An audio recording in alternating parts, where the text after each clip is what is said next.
선천적으로 소리를 잘 듣지 못하는 선천성 난청. 우리나라 신생아 1000명 중 3명꼴로 나타나며 선천성 질환 중 발생 빈도가 가장 높은데요. 이 선천성 난청을 치료할 수 있는 단백질을 국내 연구진이 찾아냈습니다. 네, 실제로 연구를 진행한 연세대 의과대학 정진세 이비인후과 교수와 함께 보다 자세한 내용 알아보겠습니다. 안녕하세요. 예, 안녕하세요. 네, 저희가 앞서 간략하게 좀 짚어봤는데요. 이 선천성 난청을 치료할 수 있도록 돕는 이 단백질을 발견하셨다고 얘기를 들었는데요. 이게 구체적으로 좀 어떤 물질이고 또 어떻게 찾아내게 되신 건지 궁금합니다. 네, 앞서 말씀해 주신 것처럼 우리나라의 선천성 난청은 신생아 1000명당 2~3명꼴로 매우 흔하게 나타나는 질환입니다. 네. 이 중에서 절반 정도는 유전성 난청으로 부모로부터 유전성 돌연변이를 물려받아 발생하게 됩니다. 특히 우리나라를 비롯한 동아시아 국가에서 가장 흔한 유전성 난청은 바로 펜드린 단백질의 돌연변이 일어나는데요. 펜드린 단백질은 청력을 담당하는 달팽이 기관에서 산염기 조절을 통해 청력을 유지시켜주는 매우 중요한 단백입니다. 네. 하지만 이 펜드린 단백에 돌연변이가 생길 경우 제대로 단백질이 접히지 못하게 되고요. 일반적으로 단백질은 길다란 실과 같은 구조가 3차원적으로 제대로 접혀야 그 기능을 발휘할 수 있는데 돌연변이가 생길 경우에 이 3차원적인 구조가 뒤틀리게 되어 그 기능을 상실하게 됩니다. 그 결과 제대로 접히지 못한 단백질들이 세포 내에서 파괴되어 없어지게 되고 펜드린 단백질이 없어지게 되면 결국 뇌의 조직이 산성화가 일어나고 결국 청력이 손실되게 되는 것이죠.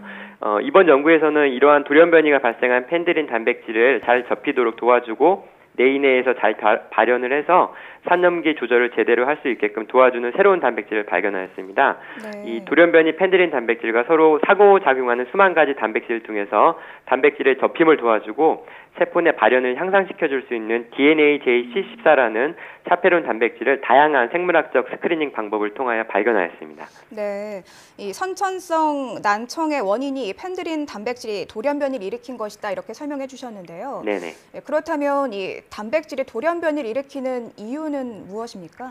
네, 그 펜드린 단백질이 돌연변이를 일으키는 것은 대부분 부모로부터 그 돌연변이 유전 정보를 물려받았기 때문입니다. 우리나라에서 펜드린 돌연변이 유전자를 가지고 있는 확률은 일반 인구에서 약 2%나 정도나 될 정도로 매우 흔합니다. 하지만 이 돌연변이 유전 정보를 한 개만 가지고 있을 경우에는 난청이 생기지 않지만 이 돌연변이를 가지고 있는 각각의 아빠와 엄마가 만났을 때 그 아이가 난청이 발병할 확률은 25%나 됩니다. 즉 펜드린 돌연변이 유전 정보를 가지고 있는 부모로부터 유전자를 이어받아서 펜드린 단백질의 돌연변이가 발생하게 되는 것입니다.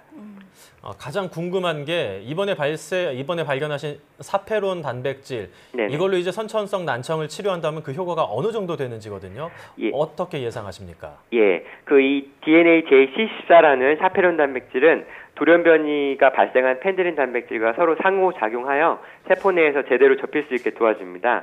특히 펜드린 단백질이 돌연변이로 인해 세포 내에서 파괴되어 없어질 운명을 피할 수 있게 잘 감싸주고 보호해 주어서 그 기능을 발휘할 수 있게 해주는데요. 이러한 사페론 단백질은 구조가 잘 이루어진 펜드린 단백을 세포막에 효율적으로 수송시켜 주어서 결국 뇌 조직의 산성화를 막고 청력을 유지할 수 있는 가능성을 생각할 수 있게 합니다.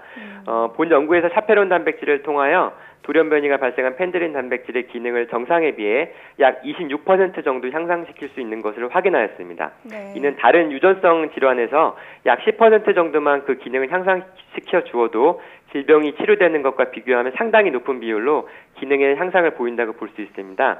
이러한 사페론을 이용한 단백질의 규정이 비록 돌연변이 유전 정보를 규정할 수는 없지만 지속적인 치료를 통하여 난청의 발병 및 진행을 예방할 수 있을 것으로 기대하고 있습니다.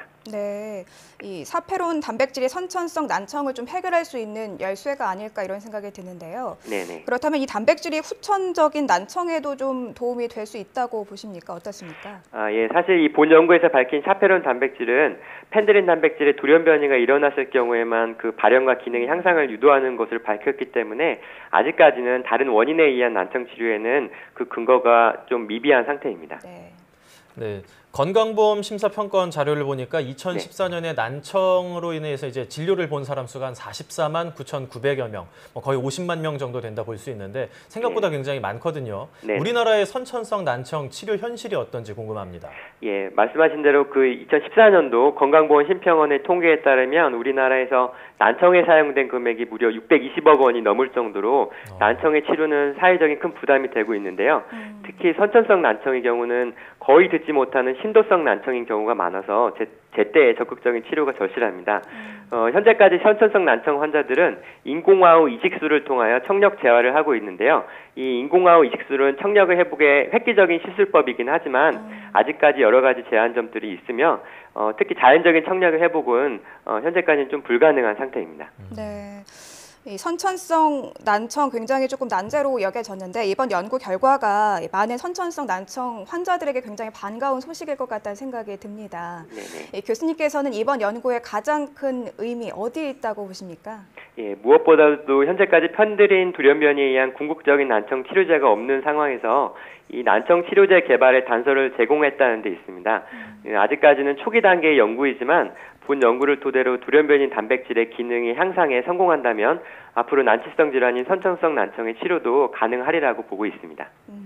이 펜드린 단백질이 접혀 있기 때문에 선천성 난청이 발생한다라는 걸 이제 말씀을 해주셨는데 네네. 그렇다면 선천성 난청 말고도 단백질이 접혀 있기 때문에 발생하는 질환들이 또 있는지요? 예, 그렇습니다. 실제로 미국에서는 이 낭포성 섬유증이라는 유전성 폐질환에서 단백질의 접힘 이상을 교정하고 그 기능을 향상시킬 수 있는 약제를 실제로 개발하여 현재 시판 중에 있습니다. 이 다양한 돌연변이 단백질들이 접힘의 이상과 기능 소실에 의해서 다양한 질환을 일으키는데 특히 치매 질환이나 아니면 파킨슨병과 같은 퇴행성 신경질환의 경우가 대표적입니다. 따라서 본 샤페론 단백이 단지 펜드린 단백질뿐만 아니라 다른 접힘 이상이 발견된 단백질에서도 그 기능을 할 수 있을 것으로 기대하고 있습니다. 네, 보다 다양한 좀 질병 정복에 도움이 될 것 같다는 기대가 생기는데요. 네네. 네, 그렇다면 이번 연구를 바탕으로 한 치료제 개발 언제쯤 예상을 할 수 있을까요?